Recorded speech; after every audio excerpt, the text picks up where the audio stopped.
Today, I want to welcome Aaron Trahan. Aaron's got a really interesting background. He was a senior executive of a publicly traded billion-dollar business by age 30. But today, he's really focused largely on helping SMB owners, operators, and executives grow their businesses. And so this is going to be a real treat. We're going to have somebody who's been in large companies and small companies, had to learn some lessons along the way. And it's led him to form Performance Mindset Coaching, his current coaching company that works with executives and owners. And so a lot to unpack. Aaron lives here in Austin, not too far from me. And Aaron, great to have you. Hey, Craig, thanks for having me. Looking forward to a good discussion. Yeah. So the first off, I forgot to ask, where'd you grow up? You know what? I grew up in a small Southeast Texas town by the name of Orange. Just kind Oh of my goodness.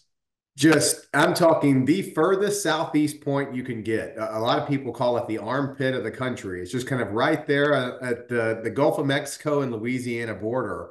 Um, yeah, born and raised there, and eventually, work took me out to uh, the Woodlands area in Houston. I got recruited, spent some time in Indianapolis, Seattle, and then my family and I made our way back about 3 years ago to the Austin area. So we're here now. We're back.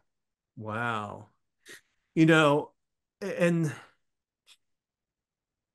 I haven't spent much time in that part of Texas. I usually try to accelerate as I'm passing through. Uh, That's a common approach. yeah. But my impression is Orange is the type of town that makes Beaumont look good.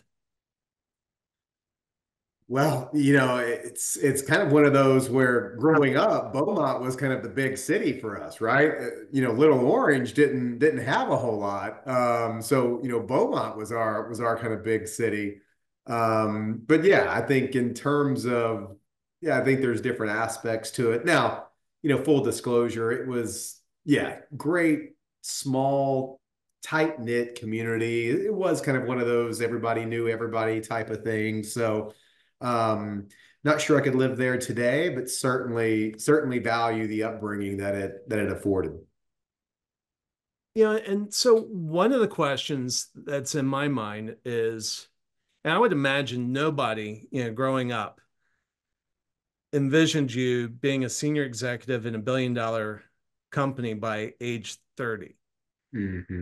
And I think we have this mindset that everybody that runs big companies came from big cities, came from, complex metropolitan areas. Right. And that's just simply not true. But how help me connect the dots. How did you get from Orange to senior exec? Yeah, I get asked the question a lot. I was actually speaking at a leadership conference not too long ago, and the question always comes up is around leadership and finding success. Like, are some people just born with it, or can it be created? Can it be learned? And I use my story as a perfect example.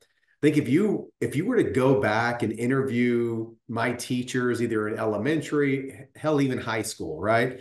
Um, I don't think that there would be a whole lot there. Yeah, maybe sure I was sharp, but I wouldn't say anything wildly above average. And there was nothing necessarily that pointed out that, oh, that kid's destined for greatness, right?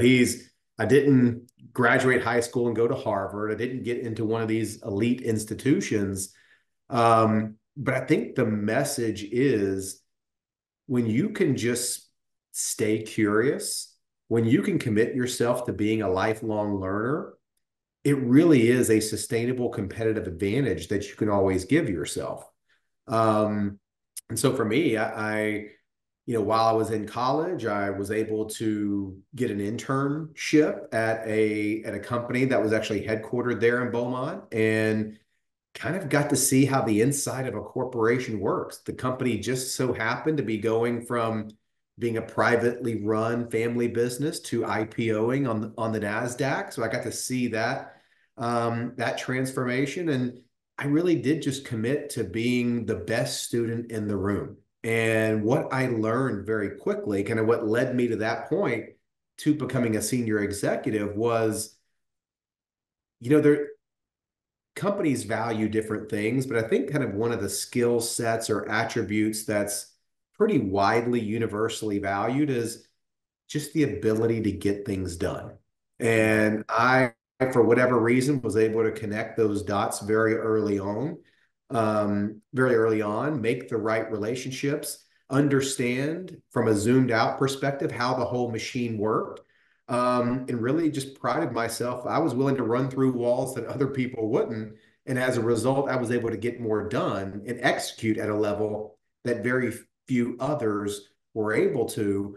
And that became kind of the accelerated, climb up the corporate ladder, so to speak, for me. Yeah. And was that climb primarily at Conn's? It was. Yeah. And for Yeah. those that don't know, what was are they still in business?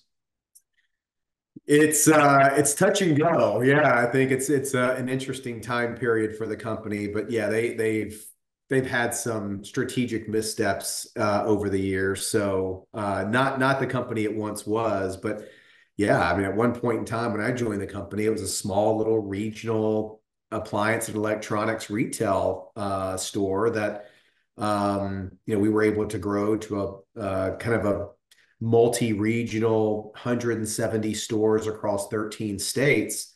And yeah, getting to see all the good, the bad, and the ugly that really transforms this legacy small business into a growing almost national retailer was, so much learnings that I was able to take away from that and still apply today. Yeah. Yeah. And um, yeah, I was trying to remember. Yeah, they were primarily appliances. And boy, that's a business that's been disrupted in so many different ways. That's right. That's right. And there's kind of a reminder there. It's I don't know what your take is, and I'd be interested in it, but starting about 5 years ago, I started saying I think we're witnessing the apex of Google. And Mhm. people are like, "You're nuts. They're a monopoly. They're going to be a monopoly forever." I'm like, I've heard that line before. I think it was said about Microsoft. And recently, Google's Google has been making a lot of missteps. And Mhm. and when you dig under the hood, it turns out a lot of these things started in 2019. Some decisions they made in 2019 where I just kind of intuitively said, I think we're witnessing the apex of Google. Right. And I was looking at other factors. I didn't know these things were going on.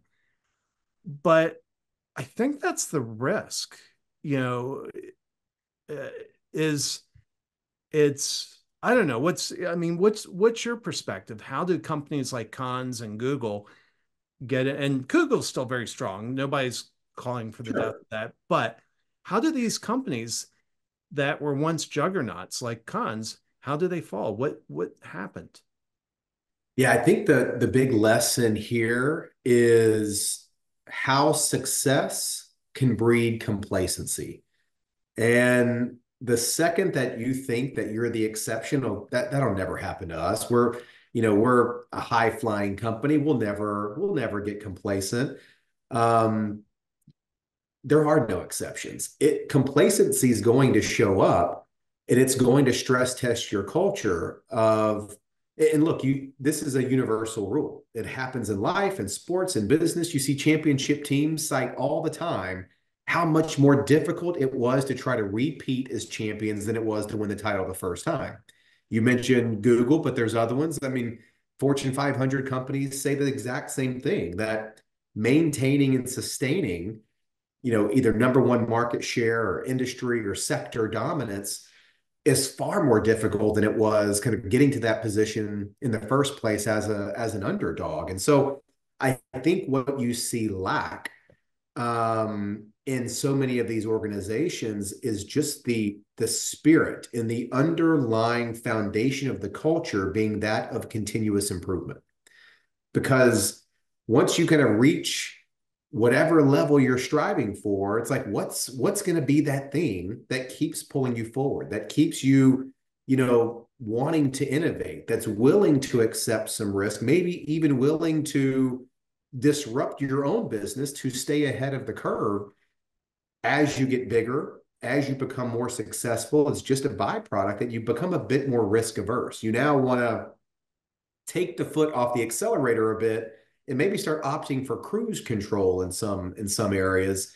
And I think that comes back to haunt so many companies. And so the message here is that continuous improvement is what so many companies lack after they kind of reach this this milestone of success.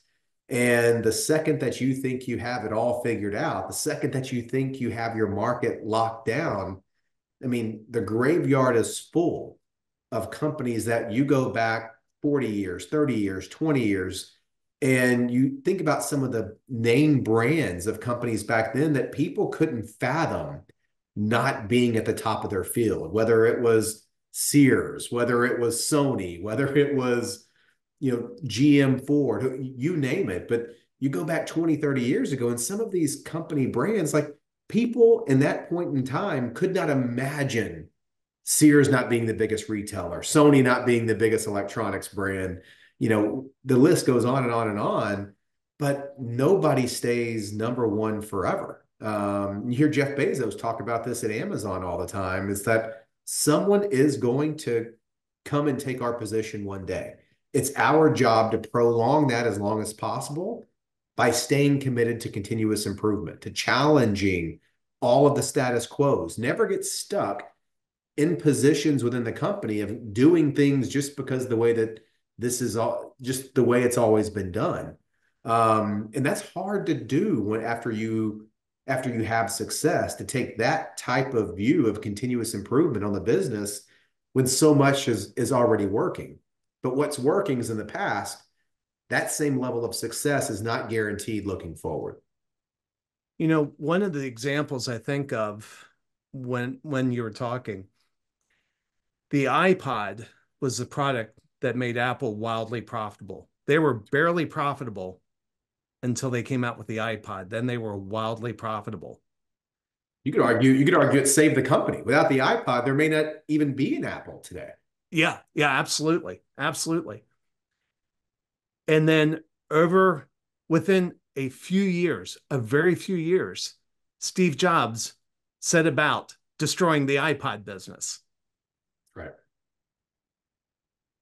I mean, that takes guts. You're the product that saved your company, you're actively working to destroy. Yeah. Exceptionally difficult to do, or to have a culture that even embraces that.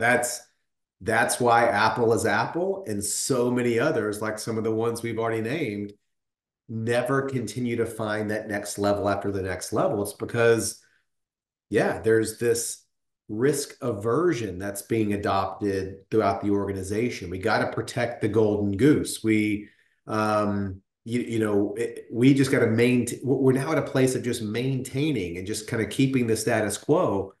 When in reality, when you look around, I think even the term status quo is one of the biggest myths, right? Whether it's society, culture, business, consumer preference, nothing stays the same for a long period of time. It may not be evolving very quickly, but you can bet it's always changing. So if you're operating in a status quo type of environment or culture, you are by definition falling behind because nothing stays the same. Yeah. And I think that's hard for some people to hear. I think back in my own history, I used to market semiconductors for mobile phones. And we had a product that was my product that just killed it. We knocked our competition on their feet, flat on their butt for 2 years straight. I mean, Mm-hmm. it was a combination of a great product. It was truly a great product, and then a good marketing. Uh, Mm-hmm. I'll speak more. I did the marketing, so I'll say the product was great. The marketing was good, but the but anyway, as we were moving on to the following products, I had a conversation with the head of the design team, and he told me, he said, Craig, customers love our products. They're always going to buy our products. Why are you worried? And I sat down, I processed that, and probably a half hour, hour later, I went into the GM's office and I said, Joe, I'm worried that our competitors are hungrier than we are. Mm-hmm. And he got upset with me and he actually threw me out of his office. He was like, no, that's not true. And within 9 months, we were deploying one of our most valuable resources to Japan, or no, to Korea, not in a strategic role, a tactical role to basically try to hang on to every bit of Samsung business they Mm-hmm. could. And we Yeah. ended up losing that guy because that was a hard job. He ended up leaving the company. But it all started with that belief, hey, we're on top. We're going to stay on top.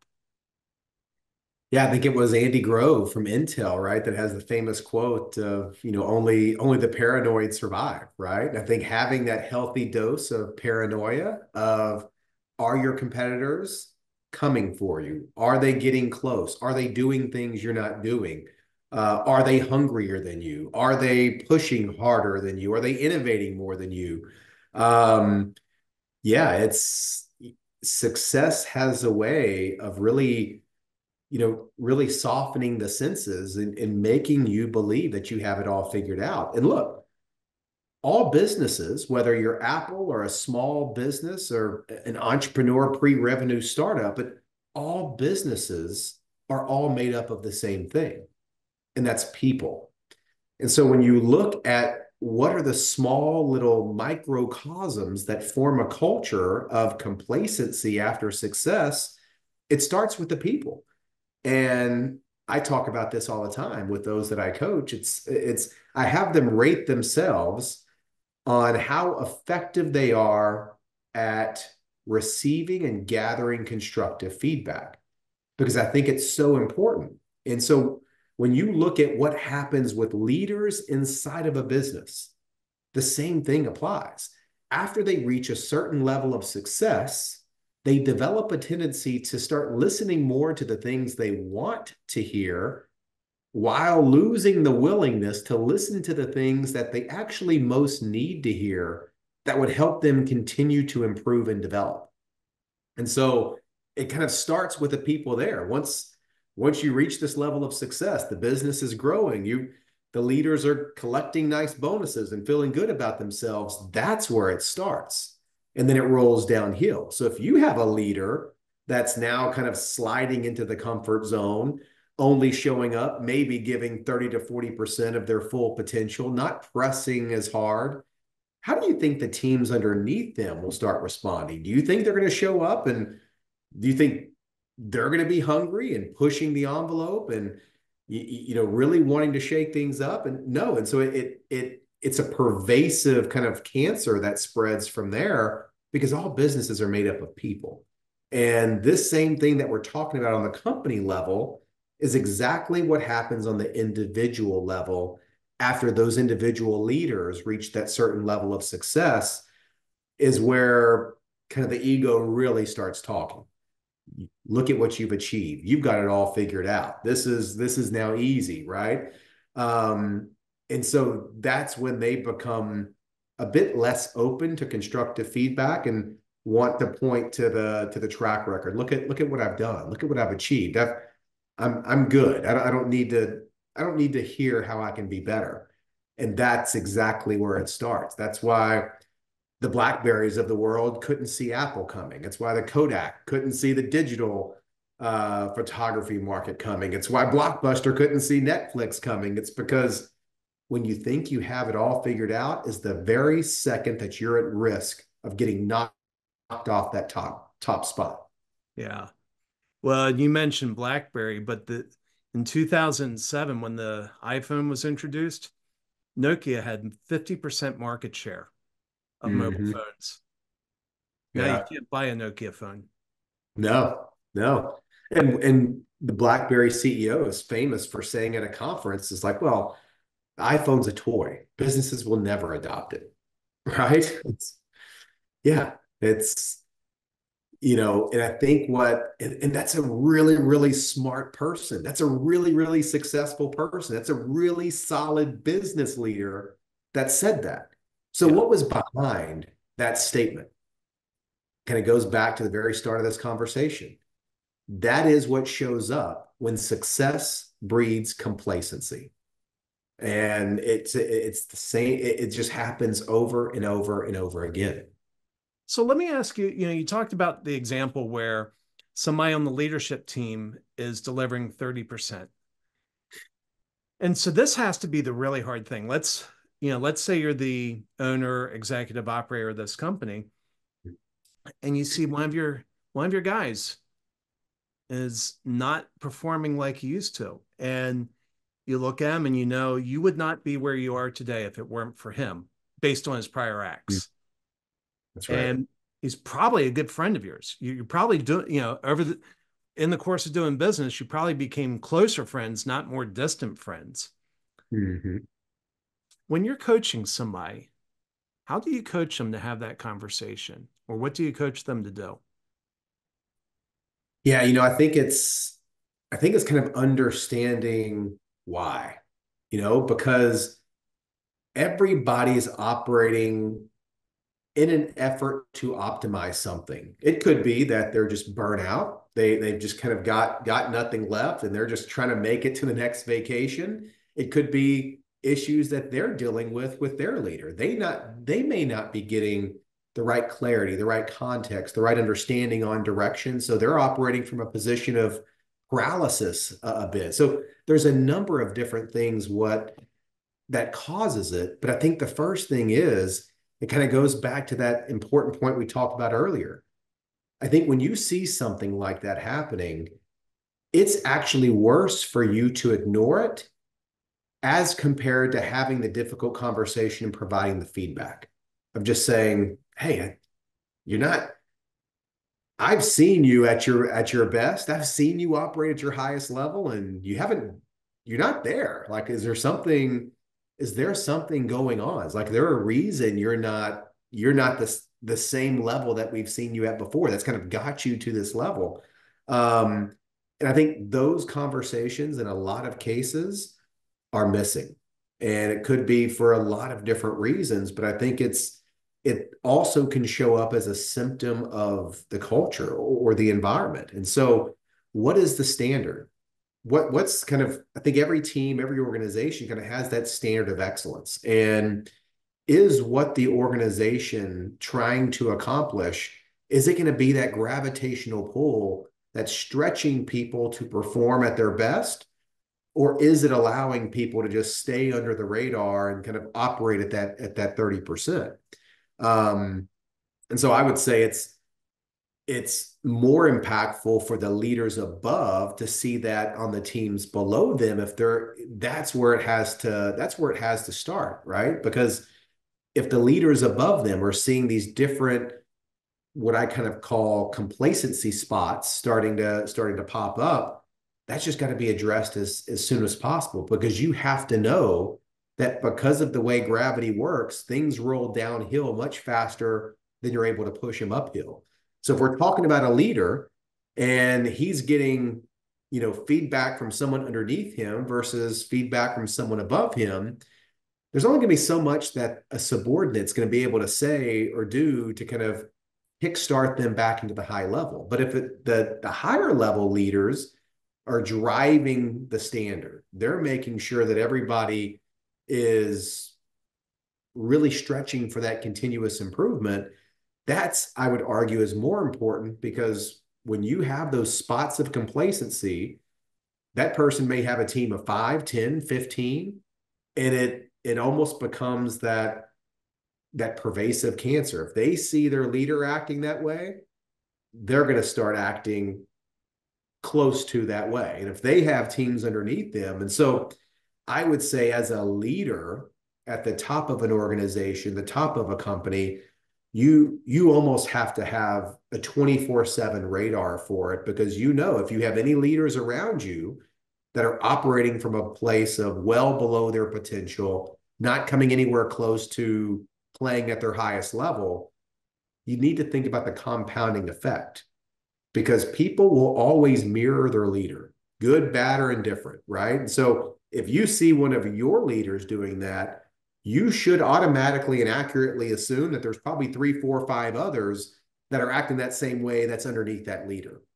And so it's one of those, and I know it feels like whack-a-mole, but that's exactly what creates cultures. And I tell this to leaders all the time.